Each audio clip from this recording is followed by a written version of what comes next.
Bueno, buenos días de nuevo. Continuamos con estos videos de cotidianadas y reflexiones acerca de diferentes temas.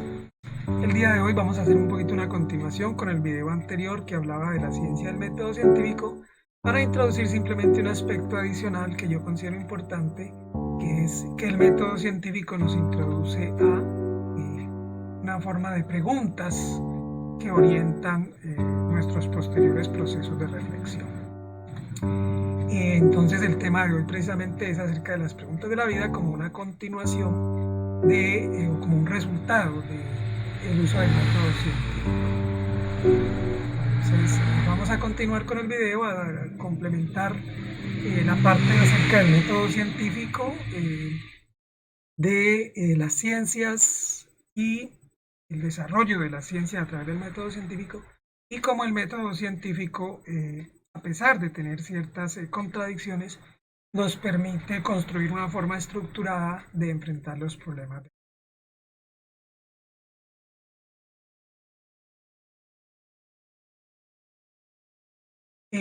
Otro de los fenómenos que le han criticado mucho a la ciencia tiene que ver con las demostraciones y los experimentos. No todo lo que la ciencia sabe y considera cierto es demostrable en el mundo real, al menos en nuestro mundo tridimensional. Aquello de lo que estamos seguros a través de la ciencia cambia permanentemente con la evolución de las ciencias, con la evolución de la tecnología que mejora nuestros sentidos para la observación y la experimentación, con la evolución de las bases científicas como la química, la física, la matemática, y también con la evolución de la creatividad, la imaginación y la capacidad predictiva de los científicos, que se dan por siglos, por décadas. Estos realizan los experimentos, los analizan cada uno en nuevas o mejores condiciones eh, y los analizan y llegan a sus conclusiones. Gran parte de nuestro conocimiento actual solo es demostrable a través, por ejemplo, de ecuaciones, ya que no es posible realizar experimentos correspondientes con física cuántica todavía, por ejemplo.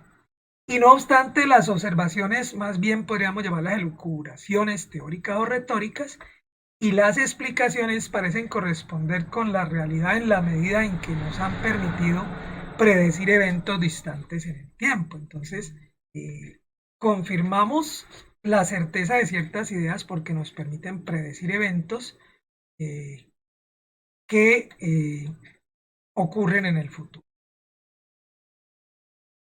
¿Cuál es uno de los aspectos más remarcables, en mi opinión, del método como tal? Entonces, tiene que ver con que nos da estructura de pensamiento, con que no es algo que construimos de la nada, sino que a pesar de todas sus desventajas al método científico, se le puede atribuir, por lo menos hasta ahora, ¿sí? Eh, que es el conocimiento o que es el procedimiento más acertado, reproducible y explicativo, predictivo, para observar y entender el universo alrededor. La filosofía, la religión, la mística y la tradición también son otras formas de análisis e interpretación de los eventos y los fenómenos, pero palidecen en verdad frente al método científico por su falta de comprobación. No se pueden hacer experimentos eh, de repetición experimental. Finalmente, lo que considero más importante del método científico son dos aspectos trascendentales. Primero, que el método científico responde de manera estructural y verificable, ¿sí? Tiene orden y nos permite experimentar a ese espíritu inquisitivo y curioso del ser humano, en particular durante los primeros años, donde queremos entender y explicar el mundo. Y segundo, que el método crea probablemente la estructura de pensamiento más elaborada, evolucionada y efectiva que podemos usar para resolver los problemas de la vida. Y este es otro aspecto que yo considero bien importante con respecto al método científico, que no tiene que ver solo con ciencia, con vida, con comportamiento humano y con los problemas que se enfrentan en la vida diaria, desde los más pequeños hasta los más grandes. Entonces, el problema del problema. ¿Cuál es otro de los argumentos eh,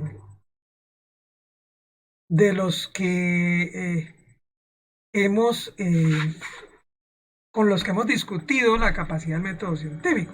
Y la palabra clave es la palabra problema, porque consideramos a la palabra problema negativa, angustiosa, indeseable, pero para la ciencia, por el contrario, un problema es una situación sujeta de ser mejorada e incluso resuelta, ¿sí?, por algún procedimiento ordenado.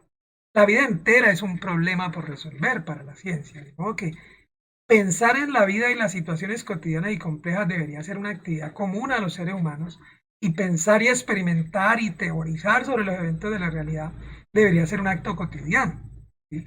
Pensar de manera estructurada, proceder de acuerdo con las etapas del método científico, debería ser una costumbre para enfrentar y resolver las situaciones de la vida, no solo de la ciencia y en el laboratorio, en el ambiente académico, sino en todo momento y situación problemática de nuestra vida que deseemos o necesitemos entender, explicar y resolver. Entonces, el problema científico, la razón de ser de la ciencia, aplica también para la razón de ser de la vida diaria, cotidiana, digamos que la vida normal, por decirlo de algo.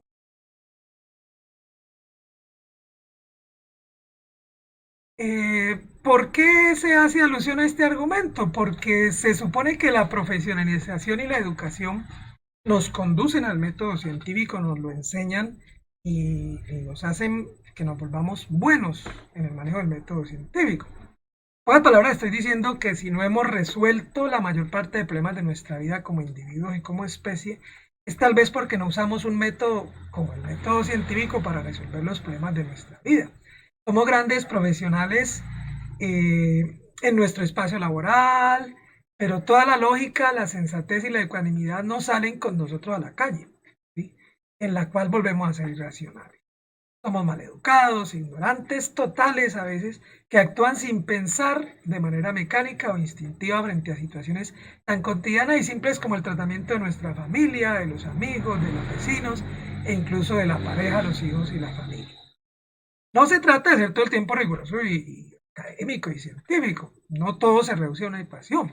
Pero el método, los pasos, la objetividad y la mente abierta sí pueden ser aplicables a toda situación difícil o problemática de la vida.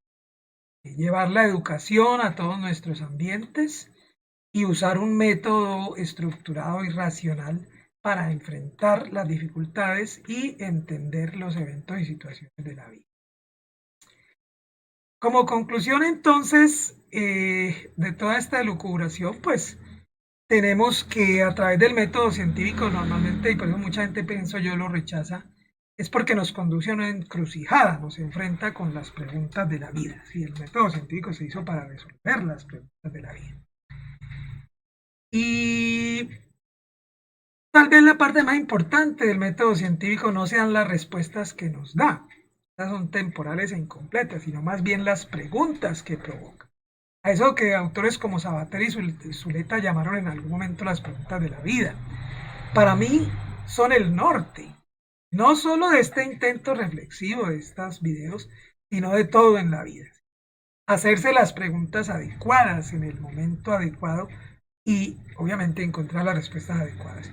Y dedicar la vida, si es necesario, a responderlas también adecuadamente. Para mí es la base no solo de la transformación de los individuos a partir de la educación, sino de la oportunidad de diseminar en la sociedad un cambio hacia la respuesta que damos a los problemas, a partir de un método organizado que nos obligue a no reaccionar como los animales que seguimos siendo instintiva inmediatamente, sino después de un proceso controlado y reflexivo en el que demostremos que en verdad somos Homo sapiens, ¿sí?, seres pensantes.